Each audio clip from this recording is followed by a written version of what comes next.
Bismillahirrahmanirrahim. Assalamualaikum warahmatullahi wabarakatuh. Alhamdulillahi rabbil alamin. Wal aqibatu lil muttaqin wala udwana illa 'alal zalimin. Wa asyhadu an la ilaha illallah wahdahu la syarika lah qayyumus samawati wal ardin. Wa asyhadu anna Muhammadan 'abduhu wa rasuluhul amin. Nabiyina Muhammadin sallallahu alaihi wasallam al-mab'us rahmatan lil alamin wa huwa sayyidul awwalin wal akhirin wa sayyidul mursalin wa ala alihi at-tahirin at-tayyibin wa ashabihi ghuril mayamin wa man tabi'ahum bi ihsanin ila yaumiddin. Ma'asyiral muslimin, pemirsa Parenting Sunnah TV yang dirahmati Allah Subhanahu wa taala, segala puji hanya milik Allah Jalla wa ala. Salawat dan salam semoga senantiasa tercurahkan atas junjungan Nabi kita yang mulia, Nabi Muhammad Rasulullah sallallahu alaihi wasallam beserta para sahabatnya, keluarganya dan juga seluruh pengikut beliau sallallahu alaihi wasallam hingga hari kiamat kelak. Kaum muslimin yang dirahmati Allah Subhanahu wa taala, pelajaran kita masih pada tarbiyah Islamiyah dan kita masuk sekarang pada al-mabadi atau pondasi-pondasi atau dasar-dasar dari tarbiyah Islamiyah ini. Mabadi tarbiyah Islamiyah atau dikatakan juga asas, ya, dasar-dasar dari tarbiyah Islamiyah ini. Setelah kita belajar tentang masadir, sumber rujukan utama dalam tarbiyah Islamiyah, meskipun kita mencukupkan hanya sampai pada hadis sahabah, tentu di sana juga kita sebenarnya butuh dengan siratul ulama, ya, biografi para ulama dan juga juhud, usaha keras mereka di dalam bab tarbiyah ini. Tetapi karena banyak sekali, ya, pembahasan ini panjang sekali kiranya kalau membahas hal ini, maka saya cukupkan sampai pada hadis sahabah. Kemudian ma'asyiral muslimin, ya, adapun asas tarbiyah Islamiyah, ya, dasar-dasar dari tarbiyah Islamiyah ini, yang pertama adalah at-tarbiyah Islamiyah tarbiyatun takamuliyatun syamilatun. Bahwa tarbiyah Islam ini adalah tarbiyah yang sempurna dan paripurna, ya, yang lengkap semuanya ada. Bukan hanya berbicara soal masalah akal saja, atau juga bukan hanya berbicara soal masalah badan saja, tetapi berbicara tentang hal itu sekaligus kedua-duanya, ya, baik akal ataupun anggota badan, baik masalah, ya, urusan individu ataupun masyarakat, baik urusan, ya, semuanya dibahas, semuanya dalam tarbiyah Islamiyah, termasuk di sini dalam tarbiyah atfal, ya, pendidikan anak. Maka di sana juga dibahas bukan hanya dari sisi anak sebagai orang yang istilahnya untuk dididik, diajari agama, lalu melupakan tentang kesehatan fisiknya, misalkan kesehatan badannya, tidak. Ya, diperhatikan juga dalam bab-bab itu semua. Maka di sini, ya, maksud sempurnanya adalah membahas dari sisi semua karakter muslim. Semua dari karakter seorang hamba Allah SWT, karakter manusia, ya, bahwa sisi akalnya juga dibahas dan sisi badannya juga dibahas. Contoh, ya, saking pentingnya fungsi badan ini dalam tarbiyah Islamiyah ini, maka dalam satu hadis atau asar riwayat sahabat, perkataan Salman radhiyallahu ta'ala anhu kepada sahabat yang mulia Abu Darda radhiyallahu ta'ala anhu, beliau mengatakan, inna li badanika alaika haqqa, sesungguhnya badanmu memiliki hak atas dirimu. Yani Abu Darda radhiyallahu ta'ala anhu yang dimana notabene rajin beribadah, selalu mementingkan akhirat, selalu mengedepankan amal-amal ibadah dan seterusnya, sampai lupa tidur, sampai lupa istrinya, ya, maka diingatkan oleh sahabat yang lainnya. Lalu kemudian hal ini dilaporkan kepada Nabi dan Nabi mengiyakan, membenarkan bahwa nasihat itu benar.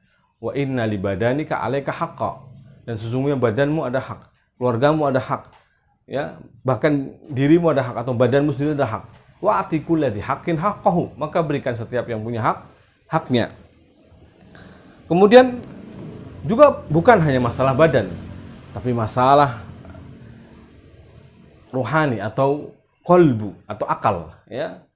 Yang Nabi mengatakan, inna fil jasadi mudghah, idza salat jasadu kullu wa idza fasadat fasadal jasadu kullu. Sesungguhnya dalam dalam tubuh manusia ini ada sekerat daging. Apabila sekerat daging ini baik, maka baik seluruhnya. Yang apabila buruk, maka buruk seluruhnya. Ala wahyal qalbu. Ketahuilah itu adalah hati. Ada perhatian di sana, ya. Bahkan semua ini akan dimintai pertanggungjawaban. Allah Subhanahu wa taala mengatakan, bahkan semuanya akan dimintai pertanggungjawaban. Inna sam'a wal basara wal fuada kullu ulaika kana anhu mas'ula. Sesungguhnya pendengaran, penglihatan dan hati semuanya akan dimintai pertanggungjawabannya, ya.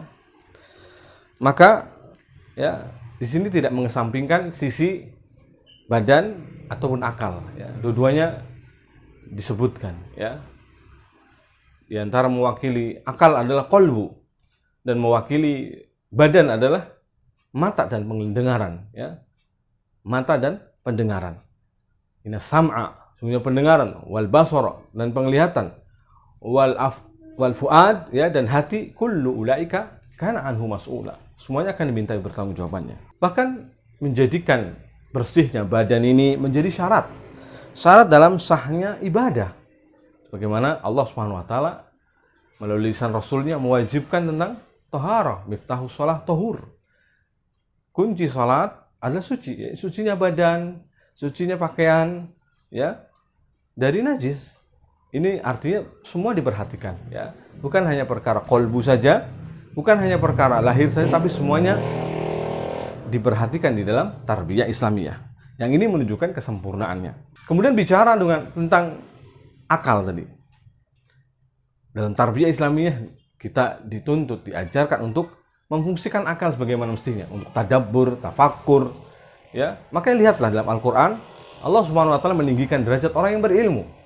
Allah mengatakan yarfa'illahu alladziina aamanu minkum walladziina utul ilma darajat. Allah mengangkat derajat orang-orang beriman di antara kalian dan orang-orang yang berilmu, ya, dengan beberapa derajat. Setelah Allah mengangkat di antara hamba-hambanya, dipilih untuk menjadi orang beriman ini diangkat dari hamba-hamba yang lainnya. Lalu Allah pilih lagi dari antara orang beriman untuk menjadi orang berilmu dengan beberapa derajat, tingkatan yang berbeda dari orang-orang beriman yang tanpa berilmu, yang tidak berilmu, ya. Allah tinggikan derajatnya dengan lebih tinggi lagi, lebih mulia lagi. Karena apa? Karena telah memfungsikan akalnya dengan benar, ya. Hal yastawil ladzina ya'lamun wal ladzina la ya'lamun. Allah mengatakan, apakah sama orang yang berilmu dengan orang yang tidak berilmu? Tentu jawabannya tidak sama, ya. Begitulah, ya. Artinya berarti diperintahkannya kita untuk perhatian dengan akal ini agar digunakan dengan sebagaimana mestinya, ya, sebagaimana fungsinya, yaitu untuk tadabbur, tafakkur, merenungi dan mentadabburi ayat-ayat Allah Subhanahu wa taala. Demikian pula dalam fungsi-fungsi duniawi yang lainnya, ya. Bahkan dalam fungsi agama ini, jika tidak difungsikan sebagaimana mestinya, akal ini akan terancam, ya. Anggota badannya jadi terancam dengan siksa dan azab. Ya, Allah mengatakan walaqad dara'na li jahannam katsiran minal jin wal ins. Sungguh telah kami jadikan kebanyakan manusia dan jinnya untuk isi neraka jahanam. Ya, mereka punya hati tapi tidak digunakan hati untuk memahami ayat Allah Subhanahu wa taala. Hati adalah tempatnya akal, ya. Ketika hati tidak digunakan untuk tadabbur, tafakkur, merenungi ayat Allah Subhanahu wa taala, maka ini terancam dengan azab neraka, ya. Demikian juga penglihatannya, pendengarannya. Ketika tidak digunakan untuk melihat tanda-tanda kekuasaan Allah, mendengar ayat-ayat Allah Subhanahu wa taala, maka ulaika kal an'am. Kata Allah Subhanahu wa taala, mereka tidak ubahnya seperti binatang ternak. Ulaika, bahkan Allah katakan balhum adall. Bahkan mereka lebih hina lagi, lebih sesat lagi, ini lebih hina lagi, lebih rendah lagi. Ulaika humul ghafilun. Mereka itulah orang-orang yang lalai. Maka disyariatkan di sana untuk kita menggunakan akal. Bahkan di dalam mentadabburi Quran termasuk di dalam afala yatadabbaruna al-Quran amala qulubin aqfaluha. Apakah mereka tidak mau mentadabburi Al-Quran atau karena memang akal mereka telah terkunci mati, hati mereka telah terkunci mati. Tadi yang kita katakan dari perkataan Salman yang disetujui oleh Nabi SAW yang mengatakan kepada Abu Darda radhiyallahu ta'ala anhu, ya, inna li badanika alaika haqqan. Sesungguhnya badanmu memiliki hak. Wali nafsika alaika haq, bahkan dirimu memiliki hak atas dirimu. Wali ahlika alaika haq, ya. Wali ahlika alaika haqqa. Dan ya, keluargamu juga punya hak. fa'ti kulladzi haqqin haqqahu, maka berikan setiap yang punya hak-haknya. Ya. Maka di sini kita diperintahkan untuk ya juga memberikan setiap sesuatu yang punya hak-haknya, termasuk badan kita, untuk kita gunakan pada kebaikan. Rasulullah SAW memuji orang yang kuat, baik kuat imannya, termasuk di sini kata para ulama kuat badannya. Nah, tentu yang biasanya sering disebutkan adalah kuat imannya. Ya. Al-mu'min qawi khairun wa ahabbu ila Allah minal mu'min dhaif. Seorang mukmin yang kuat lebih dicintai oleh Allah daripada mukmin yang lemah. Kemudian yang kedua adalah bahwa tarbiyah Islamiyah, tarbiyah mutawazinah. Bahwa tarbiyah Islam itu adalah tarbiyah yang seimbang. Ini pondasi atau asas yang penting di dalam tarbiyah Islamiyah ini. Untuk dipahami sebagaimana dalam yang seperti kita sebutkan tentang keistimewaan dan kelebihan dari tarbiyah Islamiyah ini. Itu tarbiyah yang seimbang antara dunia dan akhirat, antara urusan din dan dunia, ya, antara urusan fisik ataupun ruh, qalbu dan juga akal dan juga badan, ya, itu semua seimbang. Makanya di dalam tarbiyah Islamiyah ini tidak melulu masalah akhirat, juga ada tentang dunia dan akhirat disebutkan wabtaghi fima ataqallah daral akhirah wa la tansa nasibaka minad dunya. Contohnya ayat ini yang sudah sering kita sebutkan.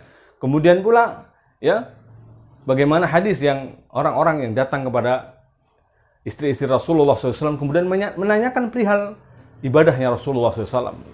Lalu ketika diterangkan, dijawab dengan jawaban apa adanya, mereka mengatakan itu kan jelas Rasulullah yang telah diampuni yang lalu dan yang akan datang. Adapun kami, maka akan menambahnya. Salah satu di antara mereka mengatakan, aku akan puasa terus-menerus dan tidak berbuka. Salah satunya lagi mengatakan, aku akan sholat malam dan tidak tidur. Salah satunya lagi mengatakan, aku akan membujang selamanya dan tidak menikah. Nah, ketika hal itu disampaikan kepada Nabi SAW, maka Nabi kemudian mengatakan, ya, sesungguhnya aku ini puasa dan aku berbuka, ya, aku sholat malam dan aku tidur, dan aku menikahi wanita. Di akhir hadis Nabi mengatakan, faman rogibat an sunnati falaysa minni. Barang siapa membenci sunnahku, maka dia bukan golonganku. Ya, maka lihatlah ma'asyiral muslimin. Di sini seimbang betul, ya, antara kita perhatian terhadap badan kita dan juga akal kita, hati kita, ya, antara jasmani dan rohani, ya. Maka, ya, seimbang, ya. Umat yang seimbang juga, bahwa bukan hanya masalah materi saja, tapi juga perkara ruh, ya, bukan perkara dunia saja, tetapi juga perkara ukhrawi, ya. Allah Subhanahu wa taala mengatakan, wa kadzalika ja'alnakum ummatan wasata. Dan demikianlah kami jadikan kalian umat yang pertengahan. Bahkan nanti kalau kita lihat, ya, dalam segala hal, agama ini kalau dibandingkan dengan agama-agama yang lain, maka agama ini adalah yang pertengahan, tidak hulu berlebihan atau tidak menggampangkan, ya, dalam menyikapi apapun, ya, termasuk dalam semua alirannya yang ada di dalamnya. Maka aliran yang benar, yang di atas manhaj yang benar, manhajnya Rasulullah dan para sahabatnya, akidahnya Rasulullah dan para sahabatnya, ya, yang diyakini oleh Rasulullah dan para sahabatnya, yang dipegang teguh oleh Rasulullah dan para sahabatnya, juga adalah yang pertengahan. Karena khairul umur awsatuha. Demikian juga dalam tarbiyah. Tarbiyah juga adalah babnya pertengahan, ya. Tidak hulu berlebihan, tidak boleh jafa, meremehkan, menggampangkan, menyepelekan, tetapi pertengahan. Seimbang antara sikap tegas dan juga sikap menggampangkan. Kaum muslimin yang dirahmati Allah Subhanahu wa taala, maka kesimpulannya bahwa tarbiyah Islamiyah ini adalah tarbiyah yang seimbang, moderat dan pertengahan. Artinya bahwa dia pertengahan antara hulu berlebihan ataupun yang menggampangkan dan meremehkan, sikap tegas yang terlalu berlebihan dan juga memanjakan yang berlebihan kalau dalam pendidikan anak misalnya, ya. Demikian pula pertengahan antara sikap ekstrim, ya, dan juga menggampangkan. Demikian pula dia adalah seimbang antara dunia dan akhirat, ya, antara ruh dan badan, tidak melulu mikirin masalah akal, qalbu atau ruh, tapi melalaikan fisik. Tidak juga hanya melulu memikirkan fisik, atau badan, tetapi melupakan masalah ruh dan akal, ya, maka seimbang, ya. Sebagaimana dalam banyak ayat kita diperintahkan untuk seimbang, wabtaghi fima ataqallah daral akhirah wala tansa nasibaka minad dunya. Demikian pula dalam doa kita, Rabbana atina fid dunya hasanah wa fil akhirati hasanah wa qina adzabannar. Demikian pula, ya, Allahumma aslih li dunyaya allati fiha ma'ashi. Ya Allah, perbaikilah urusan duniaku yang itu adalah kehidupanku. Wa aslih li akhirati allati fiha ma'adi, dan perbaikilah akhiratku yang itu adalah tempat kembaliku. Maka pertengahan antara itu semua, ya, tidak ghulu dan berlebihan, tidak melupakan persoalan dunia, ataupun tidak melupakan jatah kita di dunia, kehidupan kita di dunia, lalu hanya melulu masalah akhirat, atau sebaliknya, tidak melulu mengejar dunia dan dunia, ngoyo, ya, sampai mati-matian mengejar dunia tetapi melupakan akhirat, tapi seimbang. Yang seimbang yang dimaksud tentunya adalah bagaimana yang sering kita sebutkan, ya, yaitu senantiasa untuk perhatian dengan yang seharusnya. Berapa jatah kita hidup di dunia dan berapa jatah hidup kita nanti di akhirat. Maka sejauh itulah harusnya perbekalan yang harus kita persiapkan, ya, bukan melulu hanya masalah dunia dan dunia. Maka ma'asyiral muslimin, Allah Subhanahu wa taala sungguh telah memuji para sahabat kaum muslimin pada waktu itu, ya, bahwa mereka adalah umat yang pertengahan. Wa kadzalika ja'alnakum ummatan wasata. Demikianlah kami jadikan kalian umat yang pertengahan. Maka demikianlah kaum muslimin yang dirahmati Allah Subhanahu wa taala. Kita selalu menjadi umat yang pertengahan. Di antara semua agama-agama adalah Islam adalah agama yang pertengahan, yang terbaik, ya, tidak hulu berlebihan dan juga tidak menggampangkan. Sikap kepada apapun, masalah takdir, masalah keimanan yang lainnya, ya. Nah, masalah muamalah kepada orang-orang saleh, demikian pula dalam masalah tarbiyah, pendidikan pada anak-anak kita, ya, semua tarbiyatul atfal, ya, semua seimbang, tidak hulu berlebihan dan tidak pula menggampangkan. Demikian kaum muslimin yang dirahmati Allah Subhanahu wa taala. Semoga Allah Subhanahu wa taala memberikan taufik pada kita. Insyaallah kita lanjutkan poin-poin berikutnya pada pertemuan-pertemuan berikutnya. Wallahu taala wa a'lam bishawab. Hada ma'akul lakum wa sallallahu ala nabiyyina Muhammadin wa alihi wa sahbihi ajma'in. Walhamdulillahirabbil alamin. Wassalamualaikum warahmatullahi wabarakatuh.